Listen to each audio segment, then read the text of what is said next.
Hey everyone, this is Keala from Organized and Creative, and we are doing another informal video continuing our presentation on the different parts of our task management project and how to turn just any idea that you might have into something a little clearer. So the first thing that I want to highlight here is that this is what is going to go on your capture board. It's probably going to be filled out with more things. It's usually just ideas. It's what people would write out on lists and whatever. The main goal is to try to get your ideas to turn into more tangible actions. One of the ways that you do that is you add a verb, because that usually communicates the type of action that you are going to perform. And obviously not all verbs are created equal, not all actions are created equal, so the more specific you can get that action to, the easier this process will be. If you can't get your idea to be specifically actionable, there are two options. One, it's got to go off to the side and stay as sort of a conceptual thing that you're trying to work through until you can get it to an actionable state. Or it's probably something that's not really that actionable. And at that point, you can kind of throw it out. We are looking at the specific example of Nicole wanting to start her professional course program that she's taking for a little more training and certification and all of that. So we need to break this down a little bit further into two smaller options. We want to actually sign up for this program, because starting it is kind of ambiguous. What does that mean? A lot of these processes, once you start it, they kind of take you through a sequence of events to put in your information, confirm emails. They'll send a lot of information into those emails. You will usually just follow the steps that they say to do. They'll usually tell you if you have to print out stuff. Now, the other thing that we are understanding is once she does this, we're probably going to need to draft a schedule for the courses. So this can't really break down any further, but this can, so we're going to cover that now. All right, so I just moved this up a bit. To break this down further, we need to share some pretty poignant or specific information. So there is a book, or in this case, it's a PDF, but it has 10 modules or 10 chapters. The chapters are broken down into as a module. It's broken down into a chapter. You read the chapter and then you take the quiz. So we're going to make and add one post-it so far that says read module 1 and take module 1 quiz. There are two things to reference about this. Number one, these are two separate actions. They could technically be put on separate post-it notes, but they were pretty clear for our case.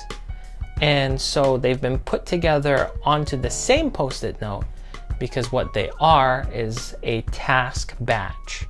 So a task batch takes two or more tasks and it keeps them together because you would pretty much do them in a close enough sequence that if you do them together around the same time, they will get done relatively quickly. And batching is another type of productivity management process that you can look into if you would like, but doing it here, we've already accounted for it. The other point to make is that we've been very specific about what we're reading.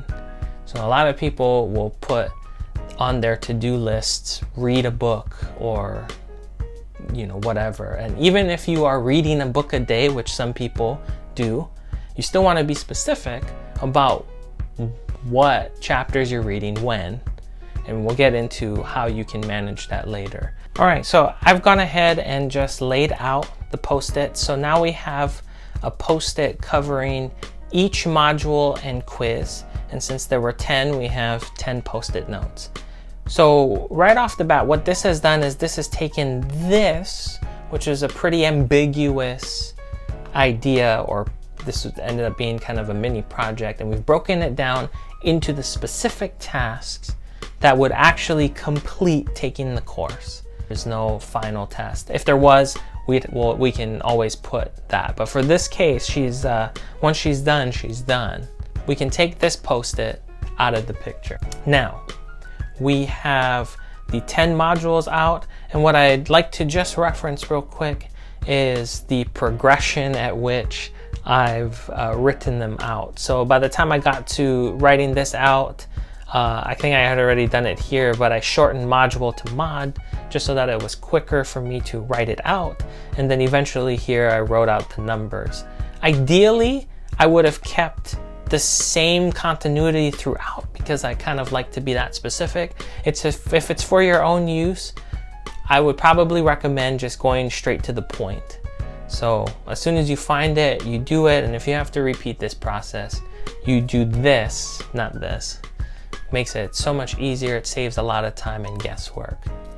Now what's left to do is to take these very specific tasks and actually schedule them on our schedule boards. So I'm going to remove a few of these and bring that into the frame now. All right, so we've gone ahead and brought in 2 of our clipboards. We could have tried to put in more, but this is kind of really all that will fit on our board right now. And it's okay, we can get to illustrating our point. So we have the blocks that we've set up here. Now, this is the thing. We're gonna take our Post-its and schedule them out. We'll say here because we know our schedule already. So we would do this because we have 7 clipboards. We would go Thursday all the way till the next Wednesday after this. And we would have the 7 of the 10 modules already placed on our schedule. The remaining 3, starting with module 8, they would actually go on the calendar on the date that they would correspond. And when it's time for this day to be done, and Nicole's already done this, she's on to Friday, this becomes the following Thursday, and the module 8 that we've written pops off of the calendar and goes to the scheduled time that she's able to do. And she'll be able to repeat this process until all 10 modules are done. Now, if she wants to do it 1 a day and keep it kind of steady, she can. However, if you're an overachiever, like we can be sometimes, there's another reason why we've listed out these Post-its. So in our scenario where we have Nikki reading module 1 and module 2 Thursday and Friday. Now let's say she actually, for the time that she actually scheduled this and she doesn't have anything else, she completes this and is just like, you know what? I can actually do module 2. I don't have to wait till Friday. I can do module 2. That means that she's gonna take it from this time, either put it where it's open if she's going to just do it in the same time frame, or she's going to schedule it later in her day because she can do it. Now what that means is everything else will shift over. So instead of doing module 3 on Saturday, she'll actually schedule in module 3 where she had module 2 scheduled. And you can keep doing this, so it makes completing tasks, if you can be ahead of schedule, you can start to shift things down. So if you had the whole week scheduled out, or let's just look at these 2 days, that's more specific. If you had these 2 days scheduled out, but you're finishing stuff, things are just clicking and going crazy, and you're able to move things that you would have accomplished on Friday or any other day of the week into Thursday, you can take the Post-its and start to put them on the schedule for the day. Now, this also works in the reverse. Let's say she couldn't get to module 1 on Thursday. then it would push everything back, but at least she knows she was able to do module 1 on Friday. If she has other time available, then she can put it here. Otherwise, she has to shift this one out. So this at least helps you to see that you can kind of manage things a little more concretely. But that's the video right now. We'll break down more in a few other videos. If you haven't subscribed yet, please subscribe, hit that notification bell so you can stay up to date on any of our future videos. And if, like I said, comment in the comments below if you have any questions or you would like to see us break down anything specific in a future video. Thank you so much for watching as always, and we'll see you in the next video on Organized and Creative.